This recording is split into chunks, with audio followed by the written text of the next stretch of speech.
as she demonstrates. With that said, let's jump right into the interview. That's already encouraging that either it's the timing, they're interested in their audiobook and narration. It's also an inexpensive way to dip your toe and see what it's like. So I think people can know that, they're going to learn a lot and it'll be fun and it will be pretty painless.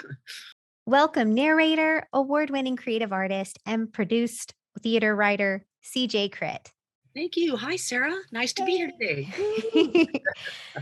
Uh, and I know, CJ, we have kind of made an acquaintance through some of your workshops. Like I took some of the workshops about narration and voiceover. But in case listeners don't know, can you tell them a little bit about yourself and your very impressive credentials? Well, I like to say that I've been performing since dinosaurs roamed the subways. And many, many years ago, I went to New York for formal training for the stage. And then after as a lot of young people are tapped there, if you do get representation, you start doing commercials. So that is usually the easiest entree point for certainly back in the day. But how that has changed now is you no longer need to have necessarily an agent, necessarily live on the coast or belong to any of the unions. If you have a great talent and perseverance, home studio and your own personal editing skills, and you can couple that with certain ease with technology, you can start working. So it's very exciting how the gatekeepers of yesterday, they still exist, but their importance is much less. And they are much easier to circumvent for ambitious people with a good, step-by-step career path. So I was kind of old school and I did those things where you lived in New York and you lived in, quote, a hellhole to save money, to be able to take classes, to be able to drop your icky day job at a second and then, go on the road and do shows. And most people, wherever they landed up, if you came through like the New York theater or New York acting school experience, you worked on stage. So that's always sort of the backdrop for what I do as a kind of big over the top performer, but it also informs my audiobook work because I like to make a distinction between narrator neutral, that calm, omniscient, all-knowing voice you could listen to for hours and hours and not go completely nuts, and then to be able to animate that voice with a whole range of characters. The current school, I think, of thought is sort of in two classes. The voiced narration, old school people like me, when you're a little girl, you're a little girl. And when you're the crusty grandpa, you have different voices for each character. You fully inhabit them. You live their emotional life. You don't, do impressions, but I will tell, students and people I'm working with, if you can, channel a famous actor. If you can hear your own version of, John Wayne, Bruce Willis, someone for a female voice, like someone great, like Meryl Streep, who can do lots of different voices. So if you can hear a voice, or your drama teacher from school, or the Sunday school teacher, or your parents, if you can channel voices that are very close to you and own them, it can add a lovely extra dimension to your work. Not everybody can do that. And it's not necessary anymore. That's the neat thing now. Again, if your flavor is more, I'm very subtle, I just do very nuanced changes. When I'm a guy, I just talk a little differently than when I'm the female, but I don't do completely different voices. That is what we normally think of as the unvoiced narration. You still need to act. You still need to connect with the material, but you do not have to have a repertoire, a little schizophrenia repertoire of all these characters living in your head. And for some people, that's the fun of it, because it's like you never get older. Your voice deepens a little bit, but you still have this huge repertoire of ages, gender, nationality. And it's very exciting as a creative person to try to channel that. It's also sometimes really hard. I've had what might have been called this kind of light, almost formulaic mystery, but it took place in Europe. And it was one impossible to pronounce capital of Slovakia, Hungary, and Poland after another. Everything would have 13 consonants and 2 vowels. So, I mean, you'd go to, there are many great resources online. Great if you can find a native speaker or someone at your library that can help you. But if you're trying to be accurate, these things can be added a lot of extra prep time and a lot of extra work to the project. So I had already been I'd had an extensive acting career by the time I started audiobooks in my late 30s. Again, many moons ago, I'd already done theater. I'd already done lots of commercials. I'd already done a little touring and wanted to work in the city. So when you want to work in the city, you try to get the things that, pay you better than, say, your day job or your food service or something else might. And you start making, hey, that's my real career. So fortunately, like everything, it's who you know. And a friendly actor walked me down the street one day after a commercial audition. We both had a good commercial agent. We're laughing and talking about that. You don't really care about commercials. You're thrilled to get the job, but it's not like, oh, I really want to be the voice of Geico. I'm so, oh, please. It's not like that, oh, I'd love to get that gig, but it's a different emotional connection. When you get to read the words of great authors, it's just like, your own Broadway solo show, because you're going to do 2 to 4 hours of solid quality performance each time you go in the booth. And for me, that requires quite a bit of preparation. So not everybody does it that way. And if you don't have to worry about keeping your characters consistent and really acting, maybe it takes a little less time. But almost no one wings it completely. You just Mhm. almost always need to. And people be like, no, you mean you read it once? Uh-huh. Then you read it again and took notes? Uh-huh. And then just before you went to the studio, you read like 10 or 15 pages out loud to warm up? Yes, I did. And you've been doing it how long? Forever. And the reason I do that is so that when I go in the studio, it's fun and I can relax. And I still can have a bad day and make mistakes, but I'm way more prepared. And I'm way less likely to go, oh, I keep screwing up that line on 117. It's so, what a tongue twister, because I didn't prepare for it. So if I prepare for Mhm. tricky things in advance and I learn how that one phrase of Yiddish is supposed to go, and I think, okay, am I going to sing the part of the song? Or am I just going to speak it? I'll send an email maybe to the author or the publisher. So you do your due diligence and you do your own research. In the good old days, sometimes the audiobook producer studio had someone on staff that did that. You turned in a list. They didn't read it along your shoulder and pat you on the head every time. How about this? Let's look it up. They wouldn't do that. But you would spend a long time, on maybe the second pass, making those notes by hand, and then of course typing it. Back when I started, I think we just used a stylus and rock, but Mhm. it's advanced since then, Sarah, just a little bit. So anyway, it's a lot of preparation. So for your authors who think, oh, I can read, it'll be a snap. If they've already been an actress or an actor, if they've already been a good public speaker, a good school teacher, a defense attorney, there are certain professions that prepare you to also read your book out loud. But it isn't for everyone, because you care about your writing and you want someone who's just as good at what they do, who cares about your writing, Mm. serving up those words like it's delicious food on a plate, and you're the boss. So that can be very appealing for people to have the input of like, oh, I listened to 10 really good voices, but I really like these 2 people. And then I asked them to read an excerpt from my book. And I could just hear her, and on the podcast, coming out of the bookstore, doing the live audience, meeting people. So hopefully you'll find that dream voice, and you might be it. The writer might be it.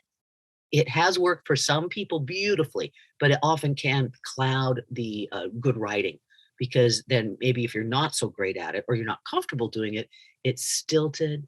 You kind of undermine your own good work, and you might put the focus not so much on, gee, those are wonderful characters. I could live with that. When's the sequel coming out, or how's that franchise going? Just like, whew, we got through it with the author. Kind of a vanity project. She wasn't bad, but So I mean, I have had authors change reader in the middle of a very successful series for someone else they kind of fall in love with, and I've had just one who always wanted to do it herself, and she finally did. She changed publishers. I think she different notch on the publishing, strata. But Mhm. one of the conditions was I get to record my own books. And I said, okay. And at least the first one, before the publicist scrubbed it, was very validating to see these things online that someone said, look, check out this link. Because I don't really look for this stuff. And I looked and it was like, what happened to the other narrator? She used to be fun and sassy and sexy. This was like a grumpy old lady. It was like, okay. And then did CJCritt die? What happened? So, anyway, it just makes you laugh, because sometimes Mhm. it's not a good idea. And then other people, another author who took kind of over her reading franchise, and people like her. And I think it's preferred by many, Barbara Kingsolver. So she's written several lovely literary gems, and I've done several books for her, and I love doing them many moons ago. And then she started maybe with the Boxwood Bible. Anyway, some notable literary, nice pieces of writing, but now she, I think, is her own narrator. So for some people, they make the transition beautifully, and their voice is so authentic that the fans love them. So yay, when it works out. Once I started doing audiobooks, I did most of them, the first couple hundred, no, not first couple, maybe the first 125, 150 in New York City, and then would go back and forth from Dallas, where I live, to New York, where I had my little apartment for many years, back and forth, back and forth. And then eventually they kicked me out of my apartment because they realized that I had a Dallas address and had paid taxes here and gotten some mail here. It didn't look good. I had what they called a rent stabilized apartment. I loved it, Mhm. but you couldn't stay indefinitely if you didn't jump through certain hoops and do certain things. So Mm. I was not in total compliance, as my lawyer kindly told me, to the tune of many thousands of dollars. I tried to become compliant, but it was too late, too much too late. So I'd had a really great deal of living in this tiny hellhole in New York City, in Chelsea, which is all gone now. The whole building's gone. The buildings next to it are gone. They really wanted to tear it all down and make some behemoth, huge complex, and that's fine. Sadly, progress. But really, when I moved in, there was a cobblestone street. It was a walk up. There was a bathtub in the kitchen. It was like from the 1890s with very little updates. So our stove looked like it came off the set of the 1950s Honeymooners. It was pale green and another shade of green, and gas, and you just hope you didn't blow up. And a couple of times the building was full of gas, and I called the fire department to save the building. And that was not enough to be able to keep me there. It's like, hey, wait a minute, I'm the one that called the fire department. Sorry, lady, if it had blown up, we'd have gotten the insurance money. So, they're very cool. They're very cool. But the great thing about living there in kind of an edgy place is that you hear all the rhythms in the street, and you ride a subway or you're at a street corner, and there's a Greek voice, and there are Chinese voices, and there's somebody from Brooklyn. And so that is a really wonderful thing for a voice actor, just to listen to this universe of voices and try to be anonymous and soak them up. So that's really great fun. Did that for years in New York. And then I've also lived here in Dallas for quite some time, and have a little house in Oak Cliff. And right behind me is a Pro Tools and a Rode mic, and kind of semi soundproofing, a little special Auralux kind of egg crate like foam, really nice stuff. And I've done a bunch of full length romance novels here. I call Cactus Erotica, always kind of the same formulaic story. And more recently, I've done children and picture books, which I love because they're very beautifully written and elegant illustrations. And there's no trying to, make out with yourself in a small enclosed space. Parts, which is, fun for the listener. It was excruciating to do. So that kind of brings us up to today. I am still teaching. It's great fun. I was a staff writer at Disney Radio, and also taught in-house there kind of how to create your character on air on the radio. And also we wrote a zillion scripts and all that other kind of fun stuff. When that station closed, they closed actually the whole studio here in North Dallas down about 7-8 years ago. I started pivoting into teaching. And so I've taught for DAMPA, Dallas Academy of Music and Performing Arts. DAMPA, it sounds like something moist you find in the shower. But at any rate, it was a very nice academy for mostly younger people. And my strength would be older teens and adults, and people who might actually really be sort of serious about this and really want to work, because I feel like they can grow the most. And other people who are having fun and dabbling, great. If they're willing to come out and play, love to have them too. So since my DAMPA days, I've been coaching one-on-one privately, and then also for the Lupo, I think it's 1190 Lupo or 1130 Lupo, which was formerly Stage Dallas, and then a very nice theater group called Stage West in Fort Worth. And all through the pandemic, we've been Zoom teaching, which has been perfect for one-on-one voice and small group of voice classes. I don't want to teach a class with 20 people. No one's going to get any attention. It's not fair. Mm. So I like to work 6 to 8 people. That's my happy max. 4 is a little like, okay, you're going again and again. Okay. So it's nice to have more people because you learn from each other. And some people are obviously really strong and ready to work, and others less so. But we all learn from each other. And it's great to encourage the people who were shy on minute 5, but by minute 55, they're doing it. So I like to help people feel safe and have fun and laugh and realize that, though I always tell people it's show business and not show friends, we still need to have fun. Still needs to be fun. So the classes are very fun. They're usually 90 minutes to 2 hours, depending on if it's a class in a series or like a one-off. Those will usually be a little bit longer. And in addition to focus groups or focus classes on narration and audiobooks, which is called, long form audio, we also do classes on anime voices. Lots of really fun, short one line and paragraph things where, you're a maid, you're a wizard, you're a warrior, you're a robot. You just keep changing it up, or you're a teenager, you're old. So it's really fun. And it requires you to be versatile, not think too hard, and jump in. And in anime, if anyone has worked in those studio situations, you can't prepare. Like I was all about preparation for the audiobooks, completely different skill set. Try to read verbatim, try not to freak out because it's right in front of you. And then there's the Japanese image on one side. So people are going, Tanaka, let's go now, Tanaka. So you have to try to like match, the American with their English with the flat lip. So it's very fun and challenging, a little like rubbing your tummy and patting your head. There are realistic stories, but lots of fantasy, lots of sci-fi, lots of mythical worlds.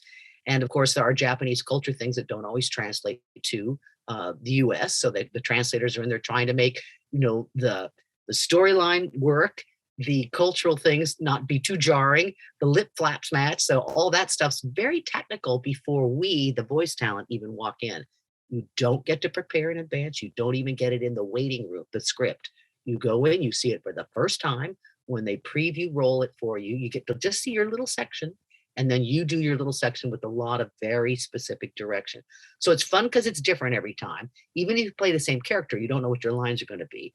You have to take direction and on the fly without getting defensive about going faster, going slower, do it softer, be upset, so you have to be able to make those changes. So it's like a little workout. And I love that. So it's a very fun thing for me to get to do. Lots of Sarah age voices, a lot of younger voices are in the field and a lot of younger people are behind the consoles. So it's kind of fun to be in there kind of as the wacky elder and get to do some fun stuff for them. And as a matter of fact, I just did an anime job today. So I was really glad that all this worked out. Yeah. Yeah, and you're such a wealth of knowledge, and I really loved all the workshops because of social audio and the advance in technology. It's kind of made become the great equalizer, right? Because you mentioned you had to go to New York Yeah. to do the recordings, and now you can do them from your home. That's right. You could do this from your home. I know a few far more successful voice actors than me because I've always had this diffuse, I'd write the musical theater, I get on stage, I'd love to do the voice work. So, have lips will travel. But I know some voice specialists. I mean, they have great portable equipment. They're on vacation with their husband. They go into the closet at the hotel. They put up this little amphitheater thing, a really nice little mic, and they upload, they book spots. So it is extremely technology friendly. And if you have ease with technology, it's a huge advantage over actors who are just too precious with it all. And there was a time, Sierra, hard to believe, but we were like not allowed to touch the microphone. Lady, just back up. Oh, I got a guy for that. So it's like, okay. So like you were, if you were a timid person around, like if I touch, what I did, I broke it. So if you're that kind of person, it was kind of okay. You weren't expected to do anything, but have a great voice, read well, don't screw up too much, and then get there on time and leave. So, it was very easy. So now that you have to, do on your own research, have your own equipment, maintain it properly, know how to edit, get the dog to be quiet, all of that stuff's going on. And it really is like, blah, blah, blah, blah. So, I mean, those who can, yay. I'm so excited for, my students are out there, hitting it, and doing all these creative things because it's like, I'm still better if I could just do one thing at a time. But when I put a show on, I have to wear a lot of hats because and I think if you are involved in voice, having another creative hat that you're passionate about, I think it informs your work in a good way. And then when little poopy things happen and disappointments happen, they're not as crushing and you jump into the next thing. And then one thing kind of feeds the other. By writing, I create voices and characters and ideas for other people to bring to life. And sometimes they surprise you with the most wonderful, hilarious inventions. Wow. And I thought I was inventing. No, they just surprise you. So that is always, that's a great, joyful thing for me. Listening back to myself, I could do it. It's sort of like taking medicine. I don't enjoy it. Hearing my music or the jokes and the thing play out with other people doing it and the audience enjoying it, it's just golden. So that gives me, great amount of pleasure. When I am the voice of the author, like in a live show, and everyone's super enjoying words I've already read and recorded once before, that is very pleasurable because then I'm less focused on, did I do a good job? Or they like it. That's the feedback. It lets you know right away that this is a success. So you have to kind of find those joy spots, I think, as a performer, whether it's in recording or sharing it with others or letting people know you finished something. Or teaching and having a real successful class environment. I know Sarah has some creative partners that she's doing these really great projects with.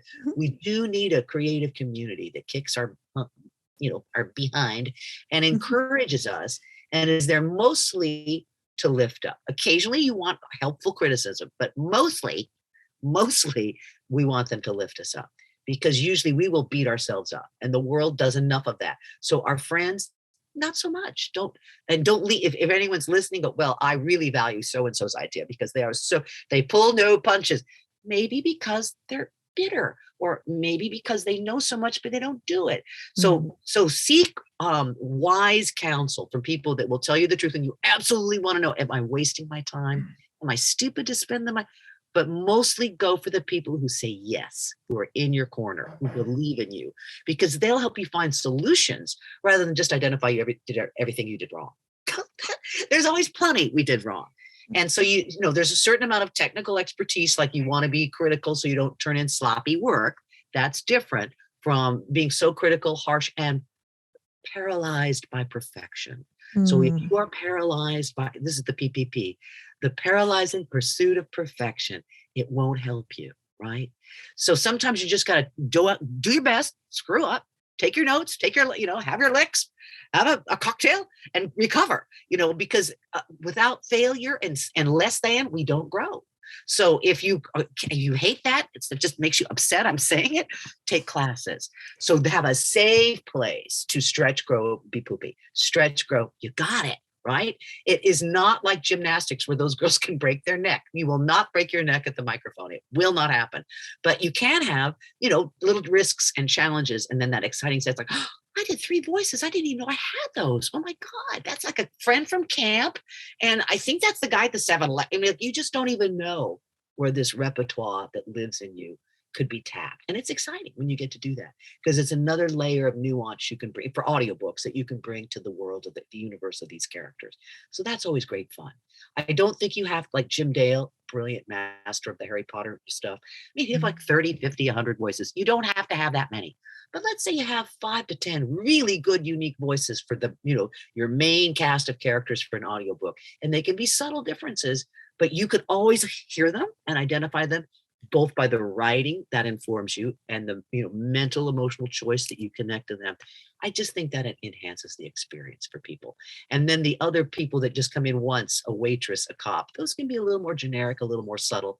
But as always, play the text. And as I've probably mentioned to Sarah and others, think of yourself as a detective. If you're the reader, if it isn't your own work, what do they have in mind? What is the clue here? Is there subtext? Are they saying this, but they really mean something completely different? Make choices. If you make choices, it's going to be a much better read. Even if sometimes I have barked up the wrong tree before. So, oh my God, this guy's the boyfriend. Oh, I've been playing him. He's kind of a snarky jerk. And then you have to kind of suddenly change. But that doesn't only happen once or twice in, 20 years. So most of the time you nail it. Most of the time you get it. You had some great input, and I always learn something every time I go to your workshops. So I love going, because I feel like I do learn something new every time. Like you said, you're always learning and growing, I think, as a narrator, as a voice actor. Yes. And I also do, as I've kind of told you about, I've produced several audiobooks, about a dozen. And I often get the same questions from authors. And you kind of touched upon it a little bit of, when should I narrate my own book versus maybe when I should find a narrator? Because that's something I often get of like, but I kind of I want to do it because I know what they sound like in my head. But then I often ask them, well, have you practiced? Have you kind of seen if it translates as what you think it will? And have they? I mean, can they say, yes, I have, or let me send you some samples? Do they ever do that? They some have sent me samples, and I was like, oh, absolutely, I think you can absolutely do this. And they have no qualms about, like you said, kind of learning and growing, because they're like, okay, yeah, I don't like the sound of my voice. And it took me a while too, right, to get accustomed to the sound of your voice a lot of times when you're first starting out. But then they eventually get to a more comfortable place. And like you said, they did have some experience with like theater work, or they did a little performance pieces, maybe in college or in high school. So they took that with them, and they were able to really utilize that as a voice acting tool. And it builds on a level of confidence that if someone has done no performing and they do not speak at church, and I'm not saying they couldn't do it, but it's a bigger leap. And they could have one of those gifts that no one's ever, my God, you have a wonderful voice. But like, that's always like a touchstone. If people who are these authors, have people been telling you forever that they love your voice? Or would you read to them, or would you do the phone? If you hear that, that is like the universe saying like, oh, that's a yummy voice. Oh, I could listen to you read forever. And I do hear from people who somebody's telling them that, and I don't really hear wonderfulness in their voice, but they must have some warm down home quality. And then I think, well, let me listen again. Let's see what you do with material. So it is both the, kind of the God-given genetic, how did your mom and dad talk? Some of those things are a little bit innate. You can't change it completely. But hey, actors change their voice. So if someone wanted to improve their voice, relax, bring the timbre down, learn to slow down so that the words are served up more beautifully and their voice is going to sound as good as it's ever going to sound. You can do that in a few sessions. You wouldn't even have to take a full hour. I mean, you could train for that to be even it's like playing jazz. A lot of white plays jazz, bibbity boo boo, but you could play better if you know how your instrument works. So if you know how your instrument works, and theater is a good background, singing is a good background, choir, so if someone has a music background, a theater background, speech and drama, debate, all those things are very helpful. If they've been like a youth minister and their work is sort of semi-autobiographical, that could be very, very helpful. And then the confidence. So the skill and the confidence, add repetition, add some choices, research, practice. And a lot of times, because people are reading their own stuff, they think, well, I didn't really need to practice. I know it. Yes, you do. I've done a lot of solo shows where I wrote the whole hour and a half and I had to memorize it. And I had to, well, usually it was never more than an hour because I, can't memorize more than that. But still, I would have to write it and memorize it. If I didn't keep practicing it out loud, I would never have been able to memorize it. And I would never have been able to edit it as nearly as effectively. Because when you read your work out loud, you realize, oh, I've used the same adjective 3 times in that paragraph. I didn't really notice that. You don't notice it until you read it out loud. And if you're published self-editing, self-proofing, I have read for money, nice money, things that were just crawling with typos and where the person promised me several people had done a pass, like shocking. And I'm thinking, honey, did anyone read it out loud? Because they could not have thought that's a sentence, that's a word. So that's another thing that reading it out loud gives you. I'm not saying that your group is not disciplined and can't do that. Of course they can. But you'd be surprised. The work I've read for money that was just like every page, they were like, come on, there's spell check. Even I can use spell check. So it would just be like shocking. So that's when you need to know. If you have never done theater, no one's ever loved your voice, and you tend to be stuck on everything's got to be perfect, you probably will not do yourself a favor recording your work. If you're going to work with someone like Sarah, a talented producer who is kind but astute as to what is good or not good, yes, you send your samples in. And then if you want to read it, have experience, but you don't love your voice, take a couple coaching lessons. Work with either a singing vocal coach or a speaking coach to help find that sweet spot in your speaking voice, which you probably won't get when you're nervous, because you'll talk too fast and you'll sound kind of pinched and you get tired so darn fast. You learn to relax. You sit up straight, like, grandma told you to play the piano, good posture. You learn how to do that as a speaker. Your voice lasts longer. You sound lovely for your 1 to 2 hours a day. I would not, if you're doing it yourself, ladies, gents, I would not recommend recording more than 2 hours a day. The day can be longer than that. An hour to prepare, 2 hours to record, an hour to edit and do cleanups. And then if you're feeling it, you could do your retakes that night. Or some people like to do it all at the end. But I mean, you could have a process that lasts more than 2 hours. Don't perform more than 2 hours. Why? You'll get fatigued. You will have a hard time matching voices and energy and levels. So you want to be able to start at it was a dark and stormy night when Jeremy and Gabrielle pulled up. You want to start there, and at the end of the thing, and in the morning we'll find out why there were dead bodies everywhere. You don't want to go to complete in the morning. You gotta, and you will. I mean, if you haven't ever done it before, it'd be not as silly as that, but you will not have that same continuous, seamless flow. The trick is, you want your listener, it's 8 hours, 10 hours, 1 hour. You want her to think you sat down and read the whole freaking thing in one long go, taking a couple of breaks. That's the gag. If you can pull that off. Harder to do when you're fatigued. Harder to do if your day spans. Sometimes for deadlines, we have to work longer, 6 hours, 8 hours. That's tough unless you're a seasoned pro. You might be able to do it really well for a day or two, and then you probably have laryngitis.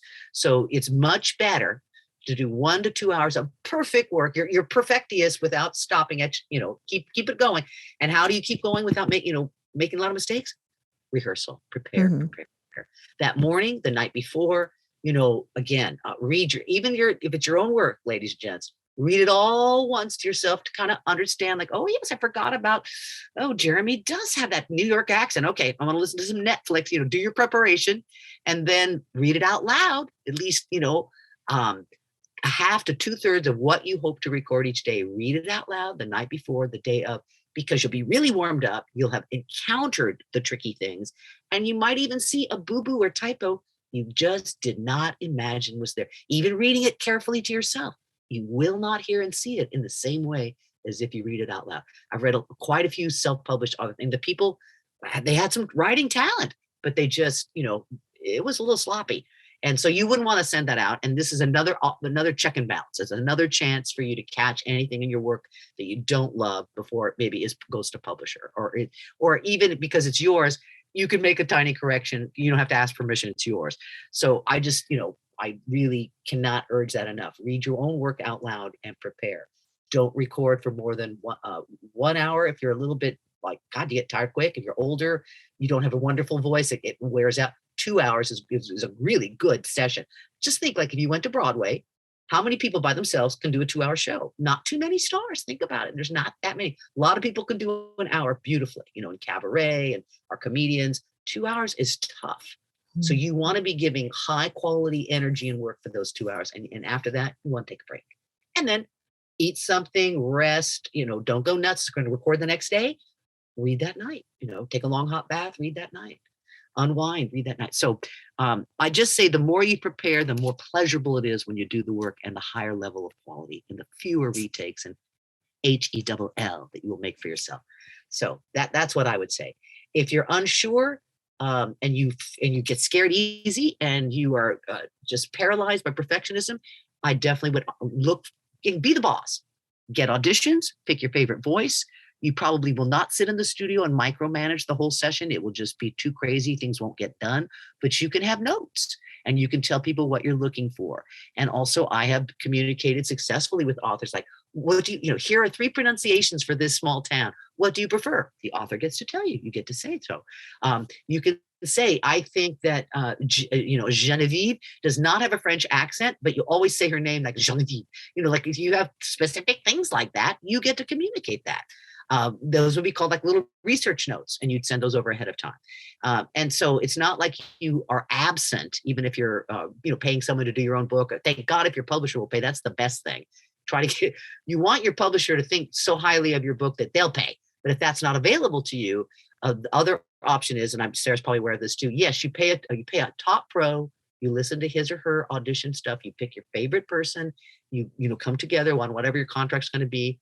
They execute, you pay. Hooray. Or you can look into acx.org if you haven't already, and that acts like a clearinghouse where people will audition for your work and you are the author. And of course, eventually, if the book is produced in the audio form, you'll get money with every download. But there are ways in which you pay upfront or not until royalties come in to your narrator. So the difference is they have something called royalty share.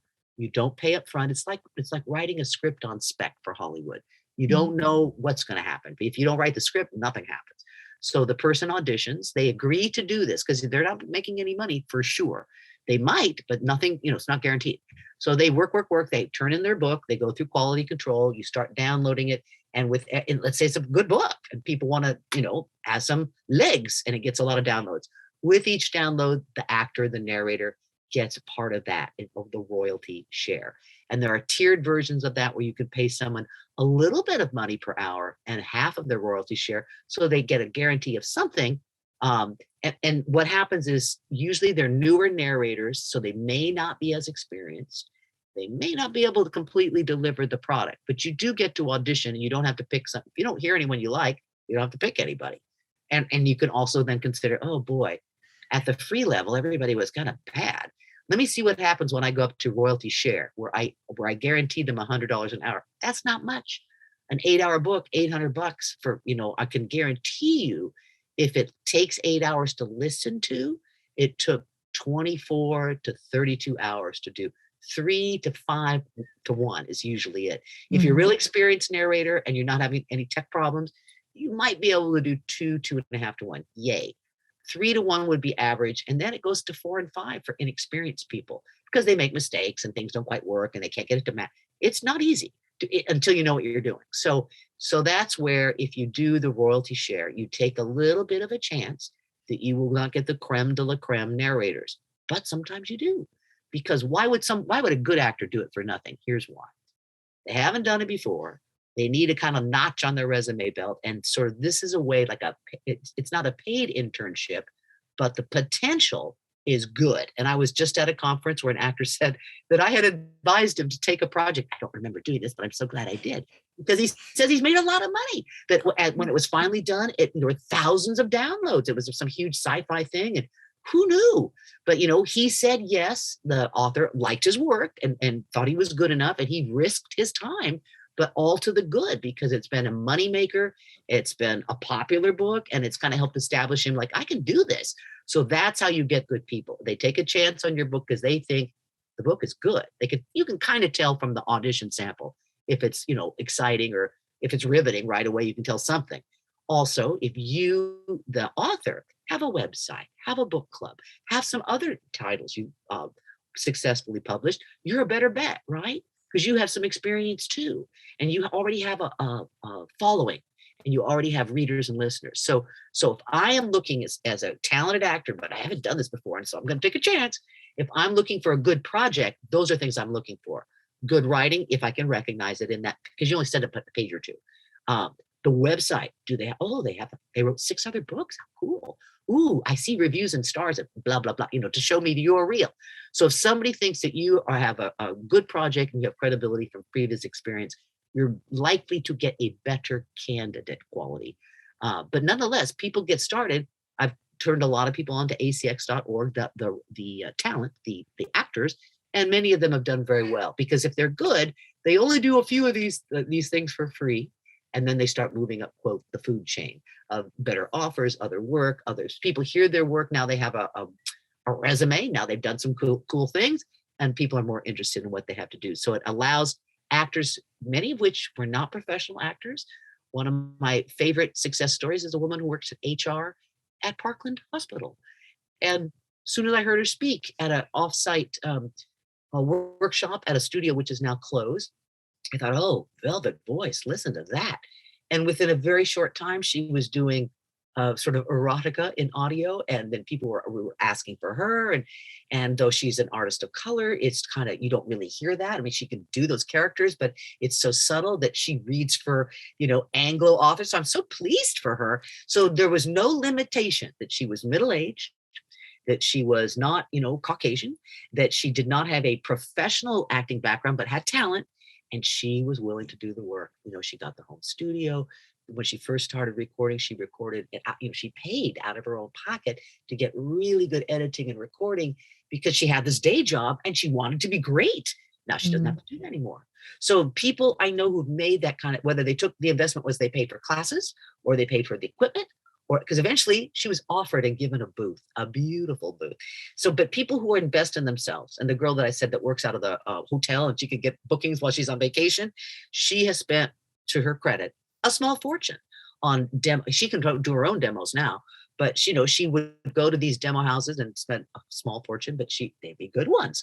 And she get video games and she got anime. And so anime doesn't pay so well, but it's exciting. Video games can pay well. And if you work all the time, it all pays, it all adds up in a beautiful way.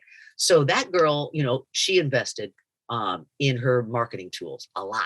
It's really paid off. And the other friend invested in classes and high production quality. And it's paying off. So I'm so excited for them because they'll go to, like you, conferences, they'll network, they'll meet people. And that's how you guarantee the next opportunity comes to you in an effortless way. Because we do want to help our friends. We want to help nice people who make you laugh, people that you admire because they're so talented, people who treated you well in a casual interchange. You root for them. You want them to be successful. So anyway, yeah. It's exciting when people take that the opportunity that's out there and seize it and go for it. Well, and I think you hit on something like basically what it all boils down to is, are you willing to put in the work? Because that'll always deter authors when I talk to them about the lead times, about, okay, you're going to spend so many hours in the booth. It's going to take so long to do pickups and anything like that, and the editing process. So it's going to be a probably a lot longer than you think it's going to be.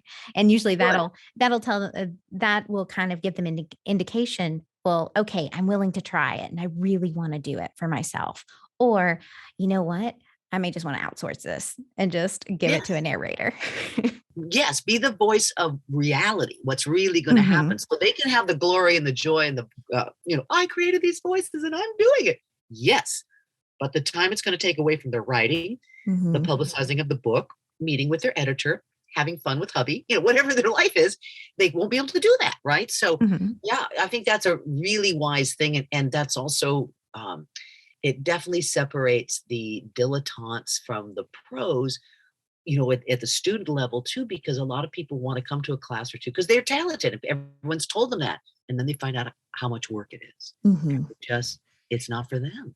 They realize, oh, you mean I don't just read everything perfectly effortlessly without trying? So yeah, they usually don't come back. I don't blame them. I'm glad they took a shot, but they usually don't come back. And they often come in going, I've been told I'm great and I'm gonna make money. And I'm like, it's really better if I told you that I sort of discovered that, when I listened to you. That would be so much better because it's almost never that, it's like big ego, some ability, but clueless as to how the business works. mm. That's happened a few times.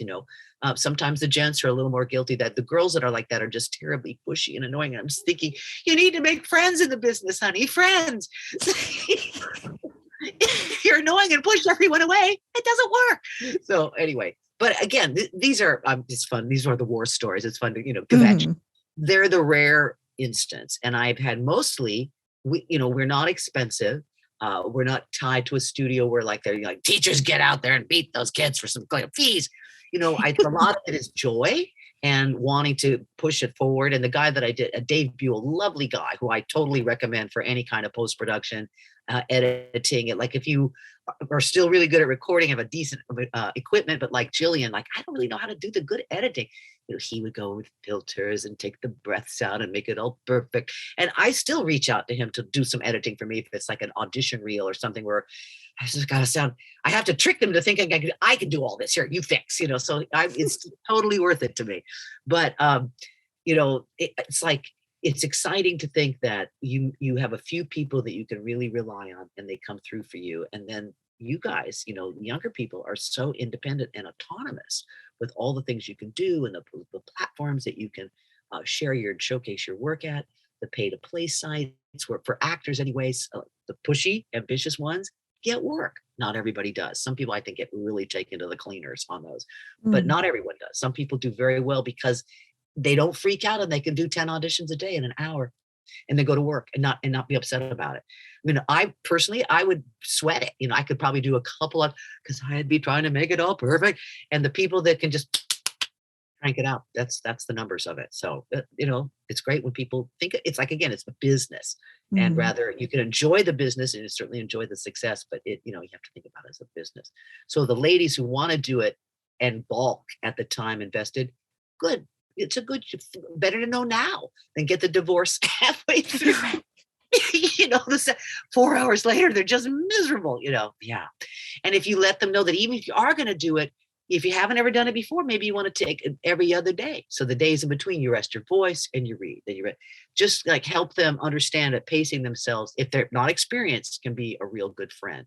And if they can come in every day, or that only works for you for scheduling, keep the chunks when they're with you in front of the thing shorter and tighter so they can be more effective. And yeah, keep pushing them to do their homework if they can. Right. And what is a good method? Because that's something I'm still learning right now is kind of how to basically take care of my instrument, like you were saying, Okay. like taking care of your voice, because I know I've done singing in the past as well. And you have to be very careful with warm ups so you don't strain it. And I know you can do it on the voice acting as well. Yes. Well, first of all, a little light physical workout. I mean, it can be, Mm. if you're an older person or a little bit disabled, you can just even do chair stretches and big breaths and tummy clenches. So a little light workout, 5 to 10 minutes, dog walk, little yoga stretches. I mean, if I can do girly push-ups, a light workout. Already I'm starting to breathe deeper, that the oxygen's coming, the blood flows a little bit better. I might be panting. I'm not going to record immediately then, but I'm starting to, and then humming is a very relaxing, non-violent way to warm up your voice. A soprano with this gorgeous voice who kind of ruined her voice when she was young, through emotional stress. She was all Mm. these things like, don't let this happen to you. So I remember that was a big one for me. She says, I just want you to hum. Really? That's all? Yes. So, you just like, mm, and then maybe like sink it down. And then right in the middle, and if it cracks or like or feels like it's stripping your throat, that's too much. Then back off. Just hum on a tone, and then you could go up or down. You could just mm, big breath. I feel my nose kind of wiggling. Big breath. And maybe like 5 up and then relax. And then I'm starting to sit up straight and fill here. So if I can fill this with air, meaning I don't, this is going to be visual or just, oral for your listener, but basically by sitting up straight, keeping a little connection with your core and letting your chest resonate, you're taking the strain off your throat. So you let this whole like a bellows, a bellows is that thing you push out and then you squeeze the air out, or almost like a bagpipe. So you want to lift up your chest, your thorax, fill it up with air, and then maybe just do a few kind of exhalations where you make a sound, almost like almost like acting out a sigh. And you can go up and down, like lightly stretch your instrument in terms of pitch. It's not about singing so much, but it's just to put that little bit of light musicality and flow in your voice. So it's not choking or chopping off. And if you feel like, God, this is still, it's catching.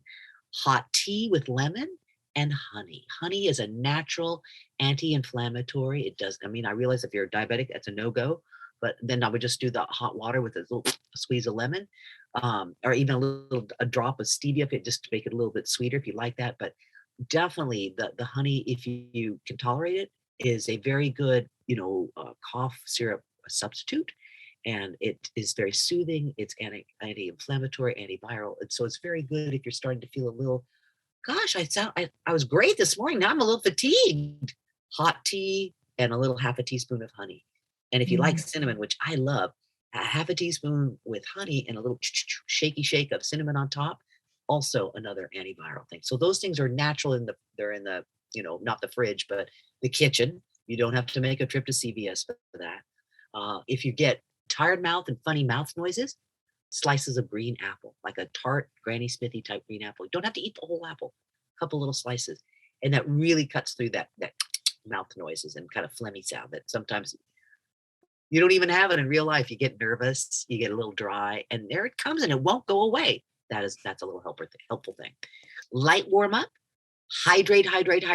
In the tickly, tired time, hot tea is better than caffeine. Not so good. I love coffee. Save it for Mm. after a little espresso or a little decaf espresso. Um, Caffeine can actually, and I heard this from another like really good singer, like Broadway tryout kind of guy. It dries out your vocal cords. I did not know that. It dries out your, so avoiding caffeine is a good idea. A little herb tea is great. Little bit of black tea has much less caffeine. Like in the morning, you could do black tea and then record late morning, give it a little break in there. But too much caffeine right before will most likely irritate and dry out your cords. Not a good idea. Save it for treats for later. And then water. Seltzer if you don't burp too much.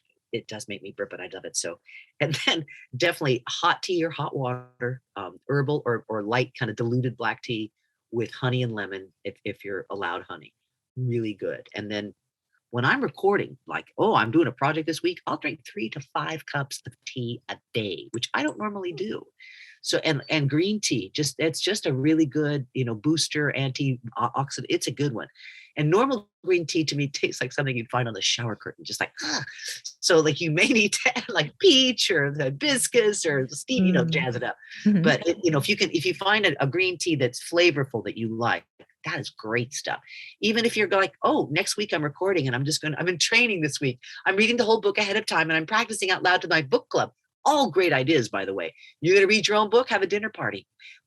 The price of dinner is you'll have to listen for half an hour and I'm going to read it. Because if you get over your nerves and you read to small groups of people, then it'll be easy in the studio. It'll be this intimate friend, your microphone buddy. And that will help you too. So yeah.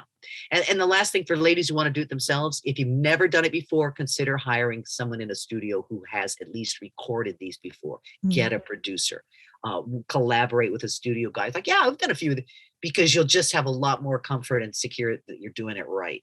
Otherwise, you could do a good recording and the level's all wrong. You got to pay to have the whole thing, levelized or whatever they do. So it's just, that's where experience will keep you from having a professional project. And even if you were good, there's certain specs that are Audible friendly, that are ACX compatible. You would want to record with that from the get-go.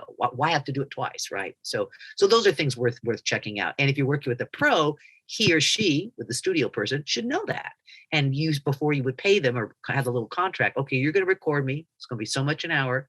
I need to know that this will be compatible with Audible or ACX.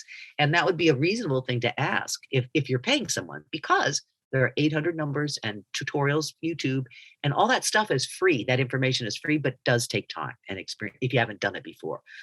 Again, as an old school actor, typically I would say at this point, an author would contact me directly or an audio publisher, and I would still quite likely, be in a situation where I'd either record my own and upload raw audio or go and collaborate with a director, producer in a studio. That happens less and less for audiobook. This certainly happens in anime, video game, commercials, other kinds of voice recording. But yes, for ladies who want to do it and have never done it before, get a little coaching to make sure your voice sounds great. Practice out loud for your friends and family and fans and book club type people. And if you've never done it, hire carefully your studio so that, or if you've got a home studio because your son is a musician, great. But carefully know how it's put together so you don't, break your heart by putting hours and hours into it and find out that simply will not be professionally compatible with the broadcast expectations. So, and that stuff can all be handled. It's not, oh, I can't do it because of that. Yes, you can, but do it ahead of time. Figure that out ahead of time. You want to go in with the right setting. And sometimes that's just maybe a half-hour consultation or hour consultation with the pro over Skype or FaceTime. They set it all up for you. They tell that studio guy or you, this is the setting it needs to be. This is the sound level. You figure that out and then you're done. You don't have to keep hiring them. You got the settings properly applied by a professional and now you're ready to record. And so that's a lot of what I've done is I'll hire someone at the beginning to get it all set up for me. Show me what I need to do. And don't show me anything else because I won't be able to remember. So I'll learn just what I need to do. And I have good equipment. And then therefore I do my part. And then it's like part of the machine. I hand it off usually at the end for someone else to do the next step. But when you said producer, today people expect the talent to do everything but the writing, to be the voice, to produce it themselves, to make it compliant with acx.org. A lot more skill sets are required to be a success. So, yeah. Right. And that's what I do on my end. I usually help them outsource the talent if that's what they want to do. And then I'll edit it and then get it all ACX compliant. And then, we'll upload from there. Exactly. Yeah. And I love that you've mentioned kind of maybe going to someone for a little bit of help if you need to, because a lot of times that's where I found out where to start is sometimes asking someone else. And I actually had an audio guy once tell me when I was kind of narrating and sent him some of my pieces to kind of look over and kind of edit and kind of show me how to do. He actually called out something I was very happy he did because I didn't realize that. He said there was some cussing in the book. And he said, you seem to have a hang up on this one word. You can tell you're uncomfortable with a word. And I was like, oh, okay. Well, and I didn't want that to translate. The character wasn't uncomfortable with a word. Right. So it was just very eye-opening to me to kind of see what other people hear in my voice. And sometimes we are unaware, we kind of betray, I really am uncomfortable saying that, or I really don't approve of people that use that cussing. And you're thinking, I'm not consciously thinking that, but it's still comes through, it comes on a Mhm. wavelength of the experienced listener. So it's great to have another set of ears for that. Sometimes you will have done a really great job at one line reading, will throw it out. And it's like, oh, the person quit listening, or I've just now demonstrated I'm not the right person for this job. So it's wonderful to have someone else say, it was all great, but there's one thing I'd retake that. You hear that? Mhm. Yeah, I would do that one over. And we can't always hear that with ourselves. I mean, some people hear everything that's wrong and it wasn't even wrong, but I think I'm more the other way. I think it's all wonderful. And they're like, oh yeah, yeah, that's bad. Let's fix that. So I'm like slow to come to the party to realize, oh yeah, no, that's no good. So yes, well, that's so cute that they were able to help you recognize that. Yes, and that was amazing. And CJ, you have given so much great advice and a great place to start for a lot of people who want to start narration or do their own audiobooks or even outsource their Yeah. narration to other narrators. Yeah. So, where can listeners find you for coaching or your workshops, and how can they Oh, connect with you? well, I would be delighted to hear from people. And I'm simple as my name is CJ Critt, C like Carol, J for Jane, C like Carol, R like Richard, I India, T Tom, T Tom. So CJ Critt. It's all one word, lowercase is fine, at Mac, short for Macintosh, MAC.com. And I'd be delighted to hear from you. I'm about ready to launch at the end of the month a new reboot on my website. There is a cjcritt.com online. It's terribly out of date, but there's a fun list of like audiobooks I've done and some reviews, and there's some samples and whatnot. But like I say, wait for the better, the new and improved is coming. And I'm excited about that because the last time the software changes, like me, Sarah, it's like, well, wait a minute, I don't know how to do updates anymore. Crap. So it's I finally had to get an outside designer, but we're very excited about putting it all together. So yes, be delighted to hear from anyone. I've got some classes coming up in September at Lupo. I have a class next week at Stage West. It may be sold out, but there may be 2 spots left. I think there's 6 signed up. I usually try like no more than 8 guys because I want everyone to get attention. And then people do contact me for one-on-one. They'll say, I'd love to take a class, but I have a specific project now and I need help now just with this. And so one-on-one gives you all my attention. You don't take other classes that maybe are not, the focus of what you're looking for, or you don't have time for. And you would then be able to prepare for that presentation, that first chapter, maybe get an assessment, read from me, like, what do you think? Do I sound like I can do these characters? So you don't have to like sign up for a package. You can just go 1 or 2 times and go, that answered that question, or dang, I'm ready to do it. So yes, for people that have unanswered questions, let me know via email. I'd love to, hear from you.